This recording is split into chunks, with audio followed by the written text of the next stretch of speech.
साथियों नमस्कार।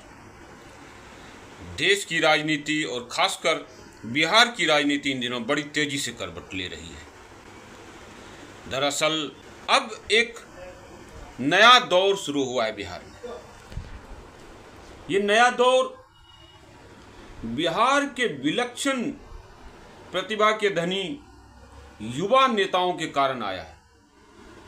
अच्छी बातें कर रहे हैं, कई सारे नाम आप देख रहे होंगे, लेकिन मेरी मुलाकात जिस युवा नेतृत्व से हुई उनका नाम है पुष्पा मांझी। जी हाँ, वैसे तो आप उनको जीतन राम मांझी जी, जो दलित समाज के सबसे मजबूत लीडर बन के उभरे पिछले कुछ 30, 35, 40 सालों में, लेकिन अपने दम पर जो लोग अपने आप को निखारते हैं उसमें सबसे बड़ी बात होती है मृदुभाषी होना और एक अच्छी सोच होना, किसी पे अटक नहीं करना। जी, मैं पुष्पा मांझी जी की बात कर रहा हूं। पुष्पा मांझी जी इतनी मृदुभाषी हैं कि आपको ये वीडियो बार बार देखने का मन करेगा।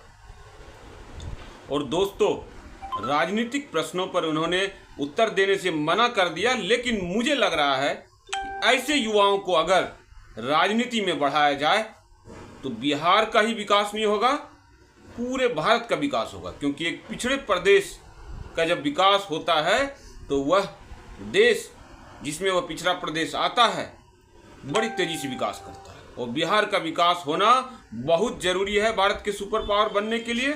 इसलिए इस वीडियो को आप ज़्यादा से ज़्यादा शेयर करें ताकि पुष्पा मांझी जैसी युवा नेतृत्व को भारत के विकास में योगदान देने के लिए, बिहार के विकास में योगदान देने के लिए जो है अवसर मिल सके, मौका मिल सके, और हम आप सब जो है एक अच्छे दिन की जो आशा कर रहे हैं वो आ जाए। मैडम, आप लोग बहुत मेहनत कर रहे हैं एनडीए के लिए, लेकिन देख रहे हैं कल चिराग पासवान जी ने सरकार पे ही अटैक कर दिया। कह रहे हैं प्रशासन जो है थोड़ा सा हमें प्रॉब्लम हो रही है, इस तरह से जो है हो रहा है इंसान।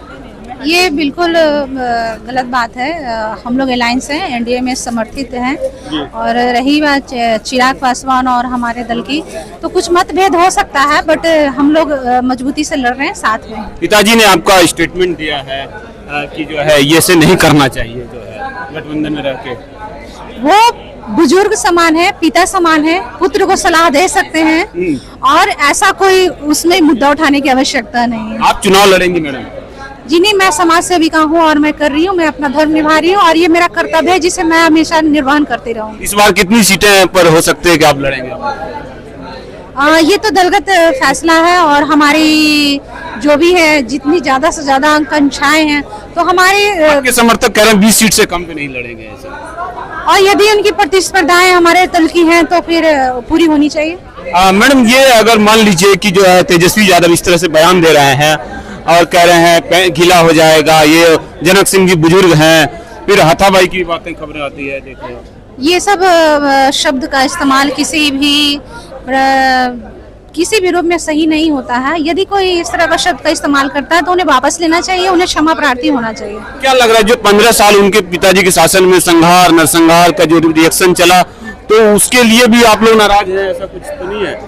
जो नाराजगी थी जनता ने दिखा दी है और आगे भी जनता बिल्कुल उनका मुंह तोड़ जवाब देंगे। जनसुराज के जो है प्रशांत किशोर चुनौती दे रहे हैं, कह रहे हैं हमारे कार्यकर्ताओं को पीट रहे हैं आप, ये सब नहीं चलेगा। बिल्कुल नहीं, ये अफवाहें हैं, रूमर है, एक राजनीतिक मुद्दा उठाया जा रहा है, किस तरह डैमेज करने का प्रयास किया जा रहा है, बट ऐसी कोई स्थिति नहीं कह रहे हैं दम है तो मुझे मार के दिखाओ ना, मेरे निर्दोष कार्यकर्ताओं को क्यों मारते हैं? जैसे कि मैंने पहले भी कहा है, ये बिल्कुल अफवाहें हैं और वो उनका एक मुद्दा है लाइमलाइट में आने का, तो इस पे मैं ज्यादा बोलना नहीं चाहूंगी।